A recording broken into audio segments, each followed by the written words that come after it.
ভাই সাইকেলটা কিন্তু কিনলে ভালো লাভ হয়েছে। অনেক সুন্দর লাল কালার দেখতে ভাই। ওয়ালাইকুম আসসালাম ভাতিজা, কি খবর ভাতিজা? আলহামদুলিল্লাহ ভালো আছি বাবা। এই সাইকেলটা কিনলাম ও ভাতি সাইকেলটা কিনছো, কত দিয়ে কিনছো? বাবা মাত্র 120 টাকা দিয়া। ও আর আমি এই পুরা পুকুরটা কিনলাম 150 টাকা দিয়া। 150 টাকা দিয়ে কিনছেন? হ্যাঁ।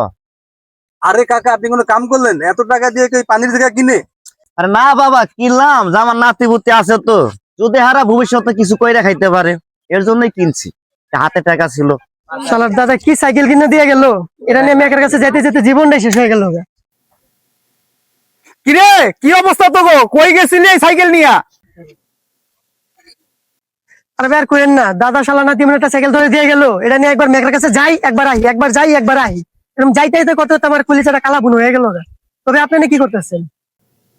এই তো ভাই, তোকে দাদা কি তো করে জাদুর বাক্স কিনে দিয়ে গেছে? একবার মেকারের কাছে যাস একবার রাস, একবার যাস একবার যাস, হ্যাঁ? আর মাইশের কাছে কস কি আমার কলজা কালা বুন হয়ে গেছে, দেখ আমার দাদা জায়গা কিনে দিয়ে গেছে। বর্তমান বাজারে 5 কোটি টাকা দাম উঠছে বেটা। এই জায়গা বেচে কি ফুল বিন্দাস লাইফ কাটামো দুবাই। ঠিক আছে, যাও ভাগো। তোমার দাদা সাইকেল কিনে দিয়ে গেছে না, এটা দিয়া অটো বানাও, অটো বানা রাস্তায় চালাও গা, যাও ভালো টাকা পাইবা, যাও। ওই গান্ডার গোষ্ঠী মাইরা দিছে সাইরা গুড